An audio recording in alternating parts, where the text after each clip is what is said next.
آج میری شادی تھی۔ ہر لڑکی کے اپنی شادی کے حوالے سے کچھ خواب ہوتے ہیں۔ وہ اپنے ارمان اپنی شادی کے لیے بچا کر رکھتی ہے، مگر میری شادی روایتی شادیوں سے مختلف تھی۔ شادی کم اور ایک سودا زیادہ تھی۔ میری مجبوری کا سودا۔ میں رخصت ہو کر سسرال گئی۔ میرے سسرال میں صرف میرا شوہر اور میرے سسر ہی تھے۔ میرے استقبال کے لیے کوئی موجود نہیں تھا۔ مجھے سیدھا شوہر کے کمرے میں پہنچا دیا گیا۔ میں سیج پر دلہن بنی بیٹھی تھی، سادہ سا جوڑا پہنا تھا، ایک عام سی دلہن۔ آنے والے وقت کے خوف کی وجہ سے میرا دل تیز تیز دھڑک رہا تھا اور ہاتھوں پر بار بار پسینہ آ رہا تھا۔ میرے شوہر کے بارے میں سنی ہوئی باتیں میرے دماغ میں گھوم رہی تھی۔ ارے اس سے شادی مت کرو، وہ پاگل ہے۔ ارے وہ تو سائیکو ہے۔ ارے تم تو پڑھی لکھی ہو، پھر اس سے شادی کیوں کر رہی ہو؟ ایک کے بعد ایک بات میرے ذہن میں چل رہی تھی۔ گھبراہٹ سے حلق خشک ہو گیا۔ میں اپنی گھبراہٹ پر قابو پانے کی میں گھبراہٹ سے ہلکان ہوئی جا رہی تھی۔ وہ مجھے قریب بیڈ پر بٹھا کر بولا، اپنا گھونگھٹ اٹھاؤ۔ مجھے یہ بات عجیب لگی، مگر میں نے وہی کیا، اپنا گھونگھٹ الٹا کیا۔ جیسی میری نگاہ اس کے چہرے پر پڑی تو میں چونک اٹھی، اور وہ بھی حیرت سے مجھے دیکھ رہا تھا۔ کتنی دیر تک وہ مجھے گھورتا رہا، پھر اچانک اٹھ کر کمرے سے جوری ٹیرس کی طرف چلا گیا۔ میرا نام ہینا ہے اور میں ایک غریب گھرانے سے تعلق رکھتی ہوں۔ گھر میں میرے علاوہ ماں باپ اور چھوٹا بھائی ہے۔ بھائی ابھی گورنمنٹ اسکول میں پڑھ رہا تھا، جبکہ میں انٹر کر کے لاہور کی ایک مشہور یونیورسٹی میں اسکالرشپ پر پڑھ رہی تھی۔ یہاں ہماری کلاس کی لڑکیاں زیادہ تر امیر گھروں کی تھی، اس سے میں شروع سے ہی اپنے آپ میں مگن رہتی تھی۔ کالج میں بھی کسی سے دوستی نہیں تھی، یونیورسٹی میں بھی زیادہ دوستیں نہیں تھی، بس گروپ پروجیکٹ کے سلسلے میں ہم مل کر کام کرتے تھے۔ انہی دنوں کراچی سے فہد مائیگریٹ ہو کر ہمارے ڈپارٹمنٹ میں آیا۔ اس کے آنے پر پورے ڈپارٹمنٹ میں اس کا چرچا ہوا۔ وہ بہت خوبصورت اور ہینڈسم تھا اور ہر لڑکی اس کی طرف متوجہ ہوئی۔ جب میں نے پہلی بار اسے دیکھا تو میرا دل دھڑک اٹھا، مگر میں نے اپنے جذبات کو دل ہی دل میں چھپا رکھا تھا۔ جب گروپس بنے تو فہد میرے گروپ میں آیا اور آہستہ آہستہ ہماری بات چیت پڑھائی تک محدود ہو گئی۔ وہ کبھی کبھی میرے نوٹس بنا دیتا، اسائنمنٹس میں مدد کرتا۔ دوسری لڑکیوں سے اس کا وہ رویہ نہیں تھا۔ کچھ لڑکیاں حسد کرنے لگی اور کہنے لگی، فہد تمہیں پسند کرتا ہے، مگر میں نے ان باتوں کو نظر انداز کیا، کیونکہ مجھے اپنی جگہ معلوم تھی۔ بے شک میں خوبصورت تھی، مگر میرا سماجی حیثیت فہد کے مطابق نہیں تھی۔ وہ ایک ہائی پروفائل خاندان سے تھا اور میں غریب گھرانے سے۔ یونیورسٹی کے دن جلدی گزر گئے۔ میں نے کبھی فہد سے اپنی محبت کا اظہار نہیں کیا اور نہ اس نے مجھ سے غیر مناسب بات کی۔ آج یونیورسٹی کا آخری دن تھا، مگر فہد نہیں آیا۔ میرا دل بے چینی سے بھر گیا۔ میں نے بہت انتظار کیا، مگر وہ نہیں آیا۔ میں غم زدہ ہو کر یونیورسٹی سے لوٹی۔ اس کے بعد زندگی نے اچانک موڑ لیا۔ فہد کام کے دوران ایک حادثے کا شکار ہوا اور کئی روز ہسپتال میں رہا۔ اسی دوران پتہ چلا کہ ابو رحیم کی 2 شریانیں بند ہیں اور دل کی بڑی سرجری کی ضرورت ہے۔ ہمارے پاس اتنے پیسے نہیں تھے۔ سرکاری ہسپتال میں وقتی علاج ہوا اور ابو گھر تو آ گئے، مگر ڈاکٹر نے سختی سے آرام کا مشورہ دیا۔ ابو کوشش کرتے کہ دوبارہ کام پر جائے، مگر میں انہیں منع کرتی۔ کچھ دن بعد گھر کا سارا راشن ختم ہونے لگا۔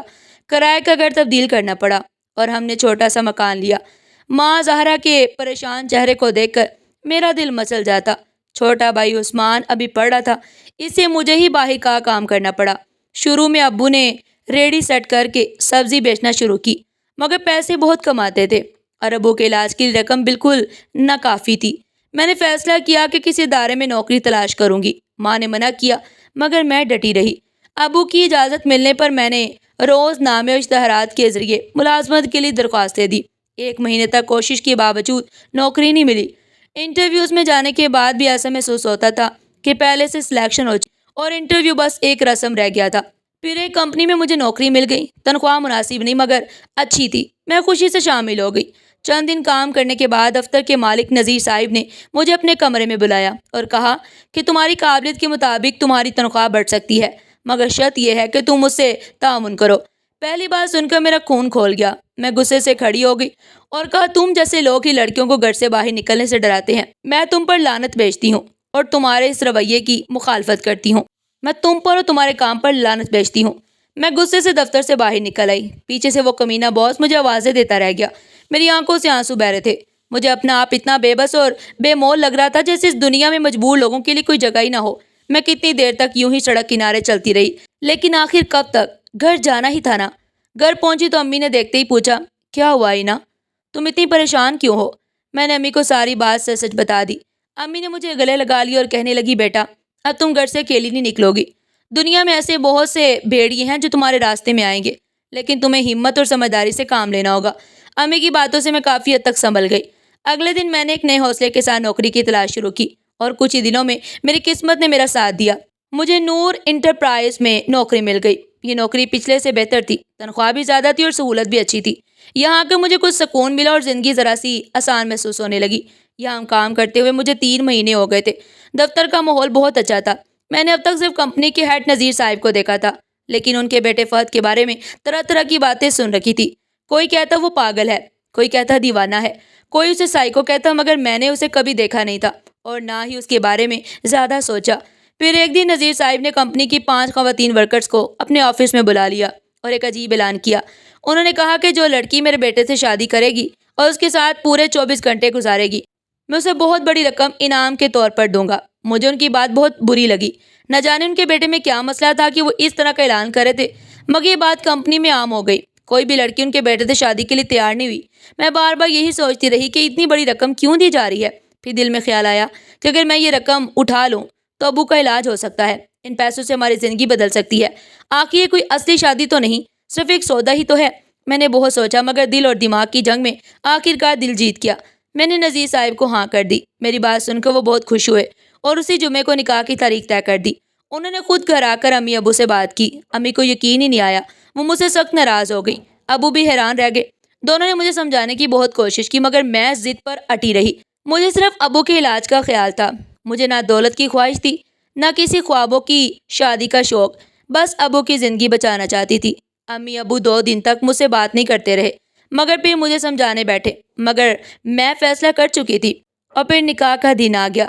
سادہ سی تقریب میں میرا نکاح ہوا۔ میں نے ابھی تک اپنے شوہر کا چہرہ نہیں دیکھا تھا، لیکن جب نام سنا تو دل چونک اٹھا، فہد نذیر۔ میں نے خود سے کہا نہیں، یہ وہ نہیں ہو سکتا جسے میں جانتی تھی، یہ تو کوئی اور فہد ہوگا، کوئی پاگل یا مریض جیسا۔ سب کہتے تھے میں رخصت ہو کر سسرال آ گئی، جہاں صرف میرے شوہر اور سسر رہتے تھے۔ جب میں کمرے میں داخل ہوئی اور فہد کو دیکھا تو میری حیرت کی انتہا نہ رہی۔ وہ واقعی وہی فہد تھا، لاہور یونیورسٹی والا۔ میں حیران نظروں سے اسے دیکھتی رہی اور وہ گہری محبت بھری نظروں سے مجھے دیکھ رہا تھا۔ میں شرم سے نظریں جھکا لی، مگر دل میں طوفان مچ گیا۔ میں نے دیدے سے پوچھا، تمہیں کیا ہوا ہے؟ لوگ تمہیں پاگل اور دیوانہ کیوں کہتے ہیں؟ میری بات سن کر فہد نے ایک لمبا سانس لیا اور کہنے لگا، جب میں کراچی سے لاہور مائگریٹ ہو کر یونیورسٹی میں آیا تو پہلی بار تمہیں دیکھا تو تم سب لڑکیوں سے بالکل الگ تھی۔ باقی سب میک اپ زدہ چہروں کے ساتھ فیشن میں ڈوبی ہوئی تھی اور تم ایک کونے میں عبایا پہنے سر جھکائے نوٹس بنا رہی تھی۔ تمہارا چہرہ سادہ مگر روشنی سے بھرپور تھا۔ میں نے پہلی نظر میں فیصلہ کر لیا کہ اگر زندگی میں کسی کو شریک حیات بنانا ہے تو وہ صرف تم ہوگی۔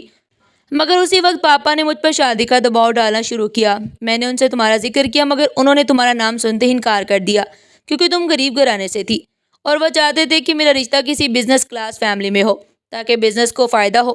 میں نے بہت سمجھایا، مگر انہوں نے ایک نہ سنی اور ایک جگہ میرا رشتہ طے کر دیا۔ اسی وجہ سے میں یونیورسٹی کے آخری دن نہیں آیا، کیونکہ میں تمہاری آنکھوں میں مایوسی نہیں دیکھنا چاہتا تھا۔ پاپا نے میری منگنی دھوم دھام سے کر دی، مگر میرا دل نہیں مانا۔ میری منگیتر مجھے قیمتی تحفے دیتی، باہر لے جانا چاہتی، مگر مجھے سب بوجھ لگنے لگا۔ میں تمہارے خیالوں میں رہنے لگا۔ پھر ایک دن میں نے یونیورسٹی کے کلرک سے تمہارا پتہ معلوم کیا، مگر پتہ چلا کہ تم لوگ گھر چھوڑ کر جا چکے ہو۔ میں بہت مایوس ہوا اور خود سے بیزار ہو گیا۔ کچھ دن بعد میری منگیتر سے جھگڑا ہو گیا، کیونکہ وہ مجھے کانسرٹ پر لے جانا چاہتی تھی، مگر میرا دل نہیں مانا۔ اس نے ناراضی میں اپنے والد سے شکایت کر دی، جس کے بعد میرے والد نے مجھے سخت ڈانٹا اور کہا کہ اگر میں نے اس لڑکی سے معافی نہ مانگی تو وہ مجھ سے تعلق ختم کر دیں گے، مگر میں نے انکار کر دیا۔ نتیجتاً منگنی ٹوٹ گئی۔ پاپا مجھ سے سخت ناراض ہوئے۔ انہوں نے پھر سے میرا رشتہ طے کرنے کی کوشش کی، مگر اس بار میں نے صاف کہہ دیا کہ اب میں کوئی رشتہ نہیں کرنا چاہتا، اور تب سے میں سب سے الگ تھلگ رہنے لگا۔ لوگوں نے میرے اس رویے کو دیوانگی کا نام دے دیا، مگر حقیقت میں بس تمہارے بنا جینے کی ہمت کھو بیٹھا تھا۔ پاپا بھی شاید اس بات کو سمجھ گئے تھے، اسی انہوں نے مجھے سنبھلنے کے لیے وقت دیا۔ کچھ دیر اسی طرح گزر گئی۔ پاپا اپنے اکلوتے بیٹے کو دنیا سے الگ تھلگ اور بیزار دیکھتے تو انہیں اچھا نہ لگتا۔ وہ اکثر میرے دوستوں کو کال کر کے بہانے سے گھر بلوا لیتے تاکہ میں خوش ہو سکوں۔ میں وقتی طور پر تو بہل جاتا، مگر پھر بعد میں اسی کیفیت کا شکار ہو جاتا۔ کچھ دن بعد آخر پاپا نے ہار مان لی اور کہنے لگے، تم اس لڑکی کو ڈھونڈ لو۔